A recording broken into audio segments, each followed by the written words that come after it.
How you guys doing today? In this video, I'll be going over the drive select modes in the 2017 and newer Audi Q7. We're in the cockpit currently with the engine running. It's pretty much all you have to do. Now, there's two ways to access the drive select selection. So the easiest and quickest way is right here on the dash, kind of in this row of buttons for commands. You have a drive select rocker right here, and no matter what you have up on this screen, like right now it's on the main menu, as soon as you click this rocker switch, it's going to pop up on there to let you know what mode you're switching into. Now these are on the fly. You could do them all the time, no matter what. There's no cutoff. You know, if you're going above a certain speed, this will always work on the fly. And you can always tell what mode you are in on the bottom of the tachometer. You can see right there it says auto. Even in the full digital cockpit view, it will still say auto right there, no matter what mode you're in. So if I were to switch down to dynamic, you can see it shows right there as well. Now, that's kind of the quick, easy way to go through all the modes. That selector right there.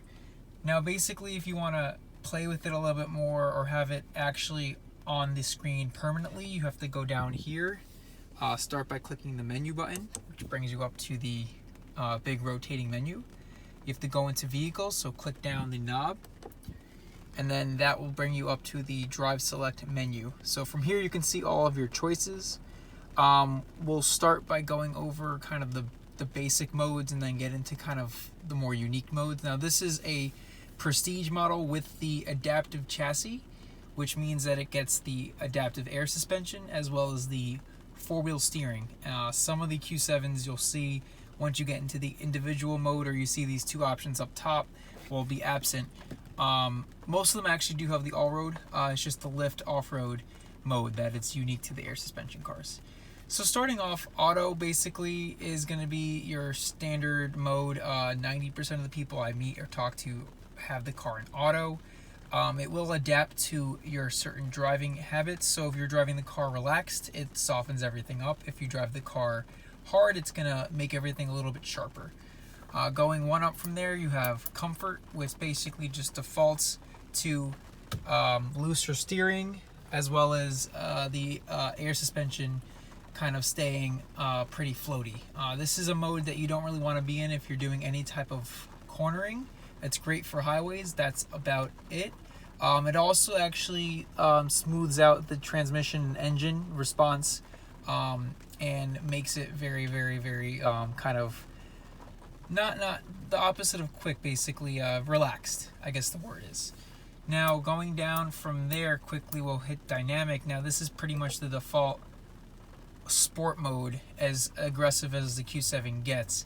You can see on that display there, we're down to level 2 now.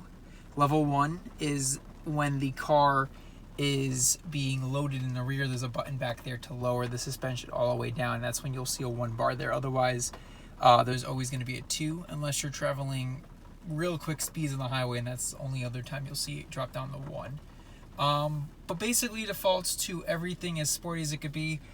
Stiffer steering, the engine and transmission are in their highest performance logic mode. The transmission automatically defaults to S, and the air suspension and four-wheel steering are in their lowest and quickest, most responsive settings. Now going one up from there, all-road will bring you up to, I believe, level 4 on the air suspension. You can see it blinking there, raising itself up. Kind of hard to see real time, but it is actually raising itself up. And then you do get a cool display on the screen here. In the center, you do get kind of the angle the car is currently sitting at.